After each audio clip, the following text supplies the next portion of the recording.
Aujourd'hui les gars, je porte fièrement le t-shirt de notre ami CM Punk puisque je vais cracher tout ce que j'ai sur l'AEW.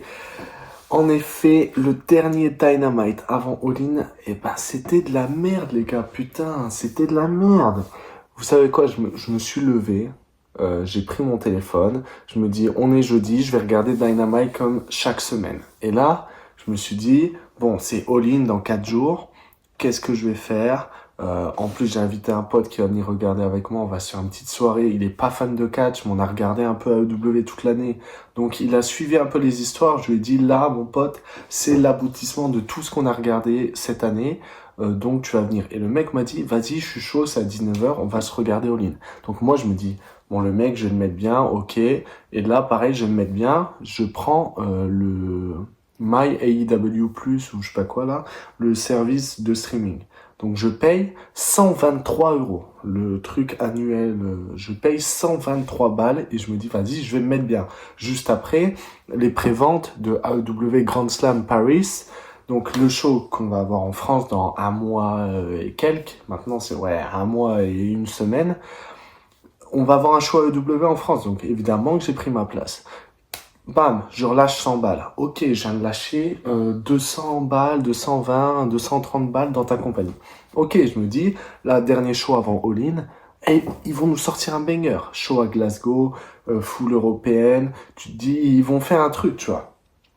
J'allume My AEW, que je sais pas comment ça s'appelle, et je vois ce show de merde, mais ça me rend fou. Ça me rend fou. Donc on va revenir ensemble sur ce show aujourd'hui. Ça démarre avec Will Ospreay, notre ami Will Ospreay, qui est dans le main event de All-In. J'ai fait une vidéo où je dis ce que je pense un peu, que est-ce qu'il peut porter la compagnie, est-ce qu'il peut gagner le titre ou pas. Si vous l'avez pas vu, vous pouvez aller la voir. Bref, il ouvre le show. Je me dis, bon, on va avoir une confrontation avec Omega. Omega qui a mis Ospreay à travers la table la semaine dernière et tout. Pourquoi pas? Pourquoi pas? On ouvre le show avec Ospreay en Écosse, ça fait plaisir, il y a la foule qui chante, machin. Donc il nous sort cette petite promo, donc il commence à sucer les Écossais, il suce le Royaume-Uni, machin, on a les plus grands catcheurs. Bref, il s'inspire de tout le monde, des catcheurs qui sont encore là, des catcheurs qui sont morts, on pense à eux évidemment. Voilà, donc jusque là, bon, c'est du Will Ospreay tout gentil, en train de pépon tout le Royaume-Uni, bref, pour avoir de la cheap pop, hein, on va dire que d'habitude on dit la cheap hit, mais là c'est de la cheap pop, bon, tu sauces un peu le pays. Bref, ensuite il parle de Kenny Omega qui a parlé de son fils, enfin je sais pas, le mec il lui a mis un One Wing Angel par derrière. Il l'a attaqué, il l'a fait saigner, coup de ceinture, machin, One Wing Angel à travers la table. Le mec, il fait vivre une misère, et là où il a se pris, oui, je suis le mec qui a le plus de respect pour toi, t'es le meilleur catcheur du monde, mais va te faire enculer, mais t'es trop gentil, Will Ospreay, putain, c'est ça ton problème. Bon, après il dit quand même que il a perdu tout ce respect au moment où Kenny Omega a parlé de son fils, mais il lui dit ce week-end je vais te donner le meilleur match de ta vie, je vais laisser les souvenirs éternels dans ce stade, mais il va, oui, ok, super, tout le monde est beau, c'est les bisounours, mais ta grand-mère, t'étais avec les Death Riders, t'étais un vrai tueur. C'est la meilleure chose qui te soit arrivée, t'as décidé de quitter les Death Riders, et là tu reprends ton personnage de susboule à sucer tout le monde juste pour avoir des pops. Donc, bon, t'es mon catcheur préféré, Will Ospreay, mais va te faire enculer, mais bute-le, mais putain. Mais frère, c'est ta chance. Ça fait 2 ans et demi que t'es là, qu'est-ce que t'as branlé? Mais va chercher ce titre. Putain. Bon, jusque-là, ça démarre pas si mal. On a une promo de Will Ospreay. D'ailleurs, il mentionne que Kenny Omega n'est pas là. Mais pareil, mais va te faire enculer, Kenny Omega. Mais qu'est-ce qui se passe?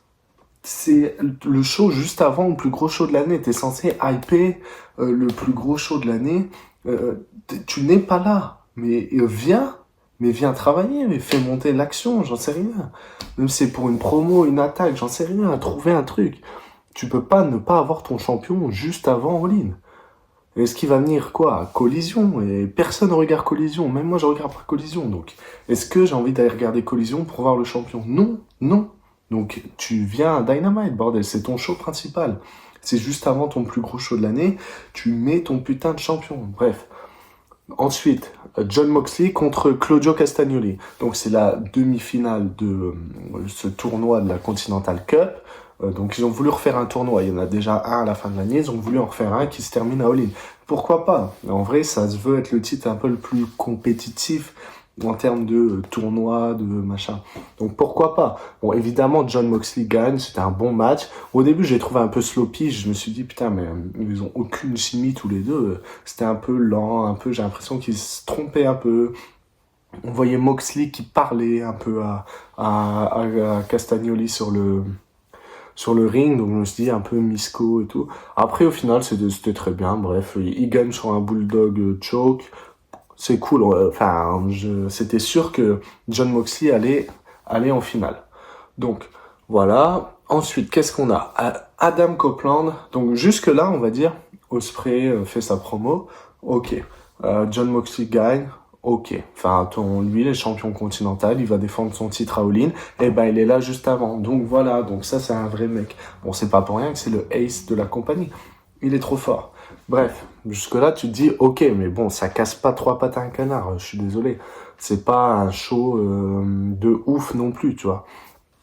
Donc, ensuite, Adam Copeland, je me dis, ok, Adam Copeland arrive, bon, il a un match contre... J'ai pas suivi de ouf la rivalité, mais il a un match par équipe contre les Young Bucks à All-In. Donc là, j'entends les commentateurs qui disent que c'est un match trio et tout, et là, qu'est-ce que j'entends? Musique des Young Bucks. Ils sont pas censés être dans, enfin, l'équipe en face, j'en sais rien, tu vois. Donc là, et en fait, non, les mecs font équipe. Donc ils s'affrontent. Je veux bien que ce soit deux équipes de face et tout, mais je déteste quand ils font ça, qu'ils les mettent ensemble, ou alors ils mettent un trio avec les équipes en face. Donc en fait, t'as déjà l'affrontement avant d'avoir l'affrontement. Bon, pour le coup, là, ils sont en équipe. Et ça se passe très bien. Le match, bon, ils affrontent. Les plus gros PNJ de la compagnie, la putain de Don Callis Family, ils sont 28. Il y en a qu'un ou deux dont on retient les noms. C'est Kai Fletcher et Okada. Avant, il y avait Takeshita. Mais sinon, on s'en bat les couilles. Brian Cage, le mec, gros, il a le meilleur physique de ta compagnie. Il a, enfin, je sais pas, il a la gueule. Il a du charisme. Je trouve juste, on lui a jamais laissé sa chance. Il a le plus gros physique. Enfin, le mec, il perd contre tout le monde. Donc, enfin, je sais pas, un peu de réalisme. Jake Doyle, je déteste ce mec, je comprends pas ce mec, vraiment, de un, je m'en bats les couilles, de deux, il a pas de personnage, de trois, s'il avait un personnage, j'aurais pas envie de le découvrir, et de quatre, et je sais pas, je m'en bats les couilles de lui. Rocky Romero, très bien, tu t'appelles Rocky, enfin, très, très joli prénom, mais, encore une fois, qu'est-ce que tu branles là? Tu perds tous tes matchs. Bon, il en faut des jobbers, mais putain, mais allez vous faire enculer. Bref, donc, ce match qui était ok. Aucune misco entre Adam Copeland et les Young Bucks. Ils gagnent le match, ça se passe bien. Juste après le match, t'as Christian Cage qui arrive. En gros, il dit aux Young Bucks de fermer leur gueule. De je sais pas quoi, enfin ils s'embrouillent vite fait. Les Young Bucks, je crois que c'est Matt Jackson qui dit que en gros arrête de faire le malin. La semaine dernière, je t'ai mis un super kick sans faire exprès. Là si tu continues à nous casser les couilles, je vais te le mettre pour de vrai. Et là je vais bien faire exprès. Ensuite Christian Cage met un low blow à Matt Jackson et ensuite Spear de Edge, il pose avec les ceintures, enfin voilà. C'est un match vraiment un peu osef, on va dire. C'est juste un dream match, même si, comme l'a dit Sturi plusieurs fois, bah, l'équipe Copen Cage, bah, ça a duré quoi, quelques mois, il y a 25 ans. C'est pas du tout une équipe légendaire, c'est juste que on est tous de cette nouvelle génération, on a vu tous les clips, des matchs de l'échelle, des trios avec les Dudley Boys, les Hardy Boys et tout. En fait, ça n'a pas duré, c'est pas du tout une équipe légendaire. Ils ont fait des matchs légendaires, c'est pas du tout une équipe légendaire. Mais bon, ils l'ont vendu comme ça, donc ils réécrivent un peu l'histoire. Moi, ça, je m'en bats les couilles, hein. C'est très bien de les voir ensemble. Donc bon, voilà, ça fait avancer la rivalité, ils s'affrontent. C'est juste un dream match. Bon, ensuite, Willow Nightingale se fait attaquer par Mercedes Moné, je m'en bats les couilles. Don Callis nous dit que Mark Davis va être dans le gauntlet match. Je m'en bats les couilles, encore un PNJ de plus. Musique d'Andrade se lance, en fait c'est MJF qui vient. MJF il fait de la cheap heat, donc il dit qu'il est en Irlande, en fait ils sont en Écosse, et il dit que c'est tout le monde des alcooliques. Il se fout de la gueule d'Andrade et tout. Andrade vient l'attaquer par derrière. Enfin, moi j'aurais préféré un match 1v1 à All-In. Après les places coûtent cher, mais on peut pas avoir que des 1v1 pour tout le monde, donc il les place dans le gauntlet.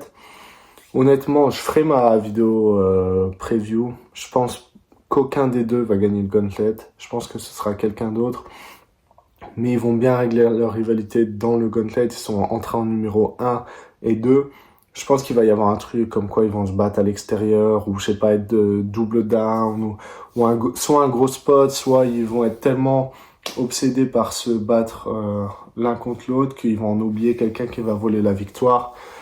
Quelqu'un comme Chris Jericho, par exemple, qui s'est annoncé dans le gauntlet parce qu'il veut devenir à nouveau champion du monde.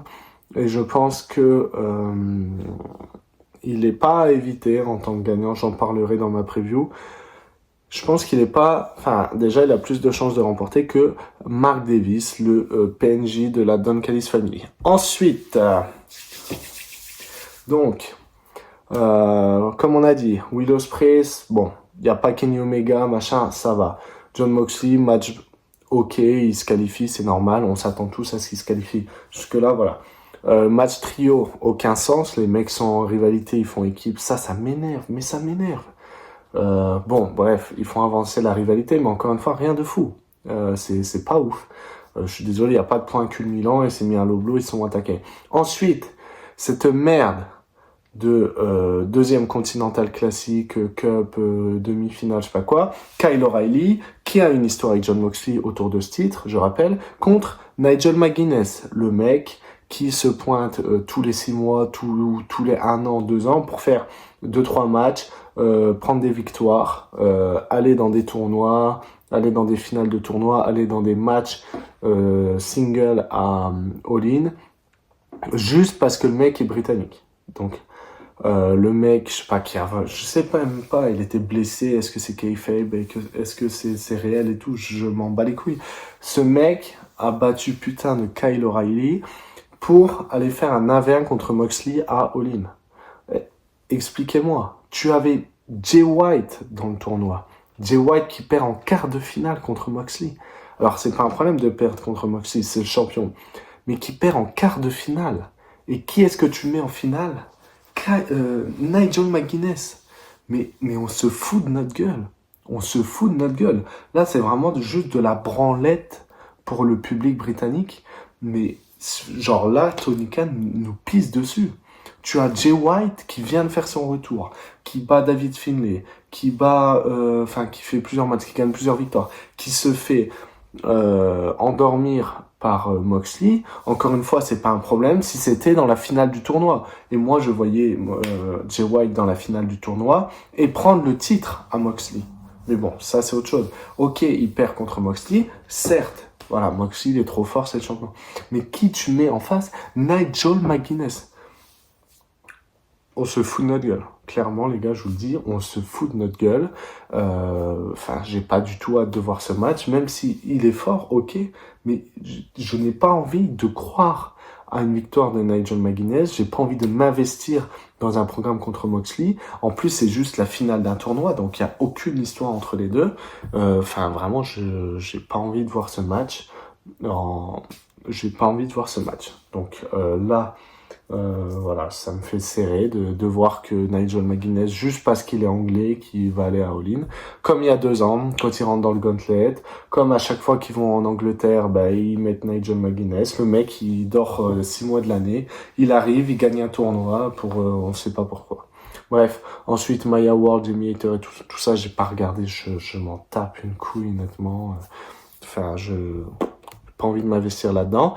Et ensuite, main event, donc juste avant All-In, hein, on se dit on va avoir un truc, je sais pas, encore tu veux faire des mix de rivalité, je sais pas, tu mets Ospreay d'un côté, Omega de l'autre, et tu mets une autre rivalité ensemble pour faire un 2 contre 2, ils adorent faire ça, moi ça me fait serrer, mais j'aurais préféré voir ça que plutôt que voir. Alors, les gars, si vous n'avez pas vu Dynamite, je vais vous dire le nom du main event. Donc, Swerve Strickland, accompagné de Prince Nana versus Jungle Jack Perry. Donc là, tu as ton plus gros show de l'année. Et ton main event, c'est Jack Perry. Ton main event, c'est Jack Perry. Juste avant All-In, ton main event, c'est Jack, putain de Perry. Jack Perry. Alors, l'histoire, parce que je sais pas d'où que ça sort, mais de ce que j'ai compris des commentateurs, la semaine dernière, Swerve aurait dit à Jack Perry qu'il n'a pas l'instinct de tueur pour devenir champion du monde. AEW. Ok, mais qui a demandé en fait? Qui a demandé? Qui s'est posé la question si Jack Perry pouvait devenir champion du monde? Personne. Personne s'est posé la question. Alors pourquoi tu lui dis ça? Enfin, excuse-moi, mais c'est pas un main event de Dynamite, ça. C'est pas un main event de Dynamite. Swerve Strickland, ok, main event de Dynamite. Jungle Jack Perry, pas main event de Dynamite. Vraiment, ça me fait serrer. C'est quoi cette fin de show? Et je me dis, bon, Swerve, il a un peu en micro-rivalité contre les champions trio, Hangman Page. On sait pas s'il va faire une team avec le New Day qui vont débuter à All-In et tout. Je sais pas comment ça va se procéder. Je sais pas ce qui est annoncé, en fait, s'il y a un open challenge ou quoi pour All-In. Mais, enfin, je ne comprends pas. Ton putain de show, ton go-home show, juste avant All-In, se termine par Swerve Strickland contre Jack Perry. Et il n'y a pas d'intervention à la fin. Le seul truc stylé, c'est la façon dont il a appliqué le Big Pressure. Vraiment, il a fait un genre de retourner, il le tenait par les cheveux, il a réussi à le remonter, bam. Ok, le seul moment stylé du match. Donc voilà. Et ensuite, donc là, je me dis, ok, il y a Hangman qui va arriver, ils vont s'attaquer et tout. Ensuite, tu te dis, bon, bah voilà, ok, ça passe pas, c'est la fin de Dynamite. Non! On nous met un clip sur l'histoire entre Ospreay et Omega. Et le show se termine comme ça. Donc, non seulement on avait Swerve contre Jack Perry, mais en plus, c'était pas le main event. Le main event, c'est un clip. Un putain de clip. Okay, il était très bien. Il était très bien, le clip. Omega, Ospreay, le clip, super, machin. Tu termines ton show. C'est ça, ok, ça te donne envie d'aller voir All-In. Parce que c'est Ospreay, c'est Omega, si tu connais l'histoire et tout, t'as envie d'y aller. Mais tu ne termines pas ton show par un putain de clip. Il est où le point culminant, là? Là, qui te dit, je vais payer le AEW, AEW+, là, j'ai envie de me faire rembourser. De 1, mon AEW+, là, et de 2, ma place à Grand Slam, parce que là, ils nous ont pissé à la gueule. Ils ont pissé à la gueule des mecs à Glasgow qui ont payé pour venir voir Dynamite, parce que c'était un show de merde. C'était un show de merde. Je n'ai pas aimé. Dis-toi, j'ai regardé en 3 ou 4 fois. D'habitude, je lance AEW, je regarde tout d'une traite, parce que d'habitude, c'est bien. Où il y a quelques merdes, et la division féminine que je skip, et encore, des fois, c'est bien. Mais là, j'ai dû regarder en plusieurs fois, tellement je m'en battais les couilles. Je ne comprends pas pourquoi t'as ce main event de merde, pourquoi Kenny Omega est pas sur le show, pourquoi Nigel McGuinness est en finale d'un tournoi à All-In, juste parce que il est anglais, pourquoi t'as Edge qui fait team avec les Young Bucks alors qu'ils sont en putain de feud, ça m'énerve. Et pourquoi? Et c'est tout. En fait, il y a eu que ça dans ce show de merde, en fait. Il s'est rien passé. Là, en fait, il n'y a rien à faire avancer les rivalités pour All-In. Là, t'as pas envie d'acheter ton pay-per-view. T'as même pas envie d'acheter un ticket pour All-In. Tu vois cette merde. Tu t'as appris quoi? Jericho est dans le Gauntlet et Mark Davis, le plus gros PNJ de l'histoire, est dans le Gauntlet. Donc, super, ah bah bravo, ça donne envie d'aller à All-In.